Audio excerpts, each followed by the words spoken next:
it's Belinda, so welcome to my Chateau Kitchen at Chateau Mareuil. You'll have just seen Lee and I up in the potager, our kitchen garden, where we picked some produce. So very, very proud to show you our first courgettes. Look at these. I'm here behind the camera. These are a bit young, but I've learned from... But tender and delicious. Just like me, darling. And the thing is, I've learned from the internet that apparently the more you pick, the more they grow. Now, we can't say the same about that, Lee. Now, can we just have I think you should take a very close look at that vegetable. That's barely recognisable as a vegetable. It's a carrot. carrot. It's a carrot. So again, that's our little crop of carrots. I think they must have hit every stone and rocky surface underneath the chateau. Old Esther Ranson thing. There you go. So also, Lee, as I said, I literally picked pretty much all the green beans. Beans that were are up there. looking good, yeah. I'm going to use those today Lovely. in the recipe. There's some lovely scented basil. Oh, the basil smells fantastic. And there's plenty more of that. But hey, I couldn't believe this. This is what's to be proud of, isn't it? Look at these potatoes. Yeah. I mean, they are just magnificent. And fortunately, we've got them because we've got guests this weekend. I'm cooking 3 or 4 dinners this weekend, evening meals, and I'm going to be able to use these lovely potatoes, biologically grown, bio potatoes, in our own garden. And that's the crop we picked today. I washed them. They're lovely young ones. It's the first crop of the season, and we've pulled them early so that it promotes further growth. And believe me, with as many plants as we've got up there, there'll soon be more than we possibly can deal with. I can think of lots of things to do. I can think of soup, maybe with some mint, quiche, ratatouille. You can make lovely pasta with roasted courgettes, roasted tomatoes. But today, the first thing I'm going to show is a recipe of my own, which is a courgette salad. So the courgettes today, I'm going to prepare them in the same way actually that they can be used in 2 dishes, which is a great time saver. So literally just take off the top and the bottom. These are so tender. So what I do sometimes actually with bigger ones, when they're a bit older, so I'll take off a bit of the peel. That's not a very good peeler, is it, Lee? Anyway, I won't showcase that. So literally, I'm just going to slice these with one of my favourite knives into long, thin slices like that. These are lovely. They are so young and tender. You could literally eat these raw with some lovely vinaigrette.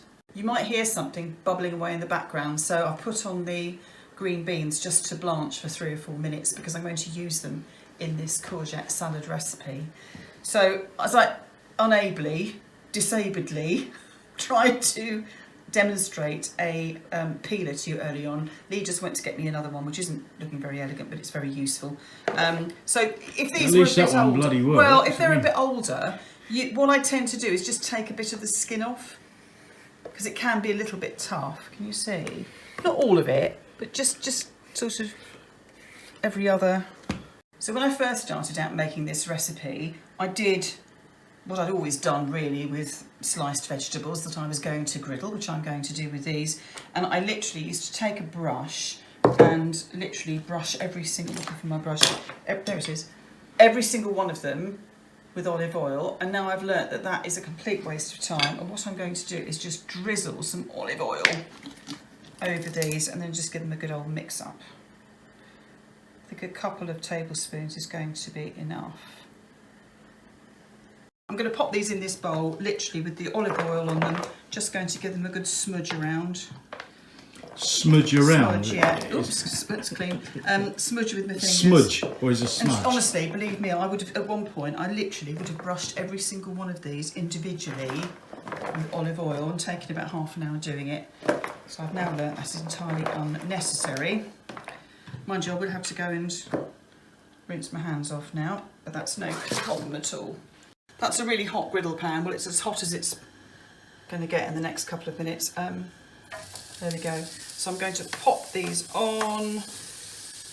quite nice to put them straight so you get marks, the griddle marks going straight across the vegetables. They really don't need very long because you don't want them too soft. You just want the edge taken off them really. So that's really the look you're aiming for, and you don't want to overcook it, so that's a really good one. So the courgettes are done now. Can you see they're looking all lovely?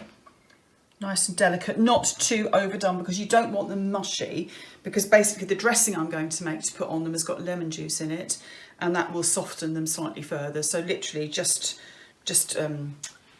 tender to the bite, al dente, that'll do. That's a good Italian description for them. Just so like me, tender to the bite, darling. Tender to the bite. Well, yeah, I won't be trying that anytime soon. So I told me, innit? Yeah. So I'm going to make a dressing now, babe. I'm going to completely put me off my stroke. Oh, sorry. I'm going to make a dressing now, ladies and gentlemen, with a clove of garlic, which I have peeled earlier. Just going to crush the garlic into a jar. Honestly, really couldn't make it up. And there we go. I'm going to add. Actually, this isn't the best garlic crusher I've got, but it'll do for now. What's wrong with that garlic? Get a general idea. It's not brilliant. Most of the garlic actually shoots out the sides of this one. Look. Yeah. But I have got a much better one than this. But there we are. That'll do, just to demonstrate. And then I'm just going to add a teaspoon of salt, and I'm using sea salt from the Ile de Ré. So that's a local salt, sea salt, Ile de Ré. Actually, that's a half teaspoon, so I want 2 of those. So half a teaspoon of ground black pepper, or thereabouts, or to taste. That'll do for now. I can always add some more a bit later on. We're going to take the grated rind of 1 lemon. This is a fantastic zester, actually, if you haven't seen one like this before. Definitely the best I've found, anyway. So just quickly take this off. And what I'm going to do, because actually I've got plenty of uses for these fresh lemons, so I'm actually, for speed, going to use the lemon juice as I've used before from this little container here. So 2 tablespoons of lemon juice, 1, 2, and 5 tablespoons of olive oil. So again, the quality of the olive oil is fairly important to this recipe because it's going to soak in and flavour the courgettes because they're still warm. 1, 2, 3, 4, 5. And then we are going to put in some fresh basil.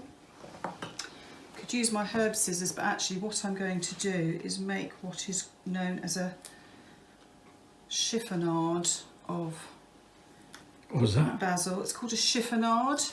Actually, it's more typically used as a garnish because it looks nice when it's cut. And you need fairly biggish basil leaves, and you roll them all up together, if you can see, and you just chop them very finely. Are they the ones we picked from the garden? Like that, yeah. These are still warm. Vinaigrette's done and in the jar. These are some green beans okay, yeah, they're the ones cooked earlier. They're Those are also the ones from the garden. Yeah. I'm not going to use all of those, and I'm not going to use all the courgettes because we don't need as much as that. Right. So I'm going to use probably about 2/3 of those and about half of those. Right. And I tell you what I'm going to do to mix them up. I'm going to use this bowl here. Take this out of the way.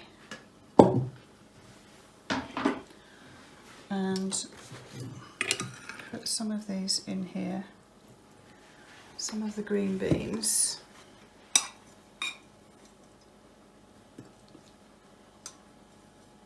That's probably enough. And a few more of those. So this is very much sort of touchy-feely cooking rather than... Well, you know, that's really how I came to make this recipe in the first place. And it was really last year that I consolidated this one because I had so many courgettes in the garden. And this just seemed a brilliant way of using them. I tell you what, this was much requested by a lot of our guests last year. Yeah. So I'm just going to pour that dressing all over those still warm vegetables. Now you could, I mean, if you were short of time, you could serve that up now. Just toss a little bit in the dressing. And you could literally serve it as it is now, but it does take on a better flavour if you've got time to leave it to marinate. Oh, that's looking quite nice, isn't it? And you can serve it out of the bowl. You could put some more basil. You can use mint. Very nice. In fact, mint is delicious in this. I don't have any at the moment. Mint and parsley, basil, those sorts of soft, fresh herbs. It's going to taste absolutely delicious. But I'll show you a portion plated up later. So when I first started thinking about what I was going to show you today, I honestly thought I might have a few more courgettes to hand. Doesn't matter, as I've said, there will soon be very many more courgettes to hand, more than I know how to deal with. But I happen to have something else that I can use for the recipe that I was going to show you. In fact, these are the originators of this recipe. So what I'm going to do today is an aubergine parmigiana, melanzane parmigiana, as it is in Italian. But what I'm going to do, I'm also going to use some of the courgettes, griddled courgettes I've got left over from the salad recipe. And I'm also going to add in some roasted red peppers from this jar. This is a fantastic ingredient to have in your store cupboard. I think it's going to make a really tasty gratin. You could, by the way, also use marrow. So some of you may or may not know, I've only just recently learnt this, that actually courgettes, if you leave them long enough, they will become marrows. Absolutely. And they will become so big and you will not know what to do with them. But this is something you could definitely do with marrow. In fact, Lee, if you remember, I did make a couple of these last year. You did. And they were delicious. Yeah. A really good way of using marrow. In fact, you were the one that I've never eaten aubergine before, and I was sceptical about eating marrow, that probably, dish. Actually. No, I like stuffed marrows and stuff like that. Yeah, I like that, but the aubergine, the colour of it put me off. I don't know why. And when I had that dish, it was really nice, and now I love it. So basically, this dish is a dish of layered griddled vegetables. Aubergine, I'm going to use the courgettes or zucchini, of course, if you're in a country where they're called zucchini, and the peppers. I'm going to layer those with a rich tomato sauce, a homemade tomato sauce, with layers of mozzarella cheese and Parmesan cheese, and then it's going to be baked in the oven. Yummy, yummy. The first thing I'm going to do is put the tomato sauce on because it needs a little while to cook and get nice and thick and pulpy. So what I'm using today is exactly what I have to hand, which is only 1 tin of tomatoes I had left. Normally I would use 2 tins of chopped tomatoes. I've got 1 tin of whole tomatoes, and I found a carton of passata. So I thought, why not? So I'm going to make it with these 2 ingredients today. So I put the tin of tomatoes and the carton of passata into the pan. I've chopped up the tomatoes a bit. I'll do that a little bit more later on, I suspect. And I'm going to add 2 teaspoons of salt. Again, I'm using that lovely sea salt. And 2 teaspoons of sugar. And I've chopped up some more, well, the rest of the basil actually, that we picked in the garden. I'm going to pop that in. You could add a bit of pepper. Actually, I don't typically put pepper in this. I think if I was using marrow, I would, because I think marrow needs as much flavour as it can get. I might put a little bit of pepper in, and then we'll taste it a bit later on and see if it needs some more.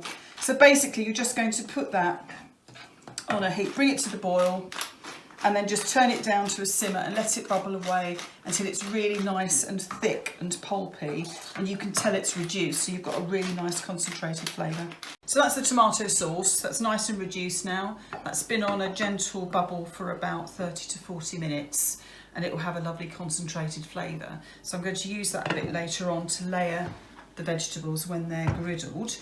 So I've literally I just wanted to crack on, so I've just started slicing up 2 aubergines here.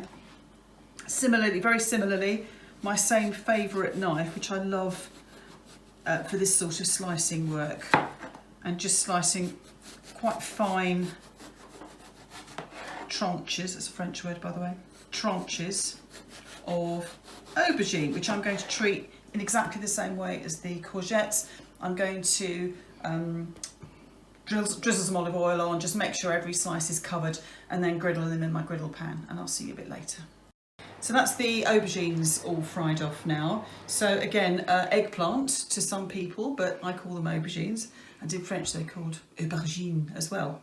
So I'm going to start layering it up. I'm going to start with a layer of the aubergines at the bottom. Obviously I've got this gratin dish. You don't need to oil it, because obviously you've got quite a lot of oil. Let me just move that in the vegetables. Out of the way. Yeah, let's move that out of the way, and I can actually move that there. That's more convenient. Yeah. Sometimes I've made this before with a lovely mixture of courgettes and peppers. That's nice as well. Okay, and then I'm open this jar. You're going to have to do that one. Right, now enough of the veg for the time being. So we're going to put some mozzarella, just sliced mozzarella. Mozzarella, you've sliced some mozzarella. So this is literally 2 of the smaller balls of mozzarella. I happen to have 2 in a bargain pack. I wouldn't have expected anything else from you, Belinda. A bargain pack. So I've got to make this do, so I don't want to put in too much of that. It will melt, it will be absolutely lovely. And then we've got, this is grated Padano actually. Padano, rather than Parmesan. Parmesan's lovely, of course. It is more expensive. Padano tastes really good as well. Put a nice layer of the tomato sauce, which is, actually I'm going to taste this. Just see if it needs anything else. Oh, that's lovely. That's so concentrate. Splodge. Well, you've earned that after 45 minutes opening a tin. Splodge. Oh, it's like lasagna in a way, isn't it? Do you know, yeah. And do you know what I do sometimes? I actually make this into lasagna. So make a bit more sauce, make it a bit wetter, and then put layers of lasagna in with the vegetables, and then you've got your dinner all in one. A vegetable lasagna? Literally. This is going to be quite a substantial dish, actually. I reckon this is going to feed 8 people quite easily. But there are 3 of us tomorrow night, and there's a friend of ours coming tomorrow night, Colin, who is a very good friend of ours and who really enjoys food. So I don't think it'll be a problem us wading through this tomorrow night. That will be dispatched quite neatly. I think we might have this. Do you know what? I think we might have this with just some lovely bread, or maybe some pasta on the side. It may not need it. It really looks nice, and of course it is an Italian dish in its concept. And look, it's got the lovely Italian colours, hasn't it? It's got the green, the tricolore, and the red. Exactly, the tricolore, and the sort of white coming through of the cheese. Now, final sprinkling of grated cheese. You could use this. You could just use breadcrumbs actually, or a mixture of cheese and breadcrumbs. But today I've just got the cheese, so I'm going to pop that over, and I'm going to put a final grating of black pepper on top. There's plenty of salt in the tomato sauce, so I haven't salted. So I've preheated the oven to 180 fan, 200 degrees electric, and I'm just going to pop it in. I think that's going to take at least 45 minutes because that's quite a big dish in there. It's certainly quite heavy. So we will see that when it's all lovely and cooked and bubbly and cheesy. Yum. I perceive this dish is ready because of the smell of it. It does smell good. Typically, I can always tell when something's cooked from the smell, except with algas, and that's another story which I'll tell you one day. So now you burn everything. So I'm sitting down for this. Do you notice? Yeah. Let's hope this is not going to be another oven disaster trying to get the thing out. Bubble, bubble, bubble, bubble. Do you know what? I can't bear these things. I'm going to use tea towels. Let's have a look at it coming out. Yeah, here we go. Oven problems. Whoa! Quick on the look at that. That looks delicious. It does look good. So I really hope you've enjoyed what you've seen me cook today. It's been a really fun day actually. So we started in the garden in the morning. We've ended up in the kitchen in the afternoon. It's been quite a full-on day. Next time, I'm hoping to show, well, definitely a future occasion is tomatoes. We've got over 100 plants up there. I need to really get my cooking head on to think what I'm going to show you. I'm going to make with all of those tomatoes. But one final thing before I say goodbye, So if you saw my recent edition, I think it was the edition with the currants, you'll have seen me with some crochet squares, and I just wanted to show you that I have now finished the blankets. Hey! And how long did that take overall? Oh Lord, I can't even add it up. You know, 100 times at least 45 to 50. Don't move, right? You know what you look like? You know, like those magicians that have a ball that rolls along a blanket on the stage? Like this. It's a rolling head. So, on that note, look forward to seeing you next time. And thanks for carrying on watching. Do subscribe. Tell all your friends about us.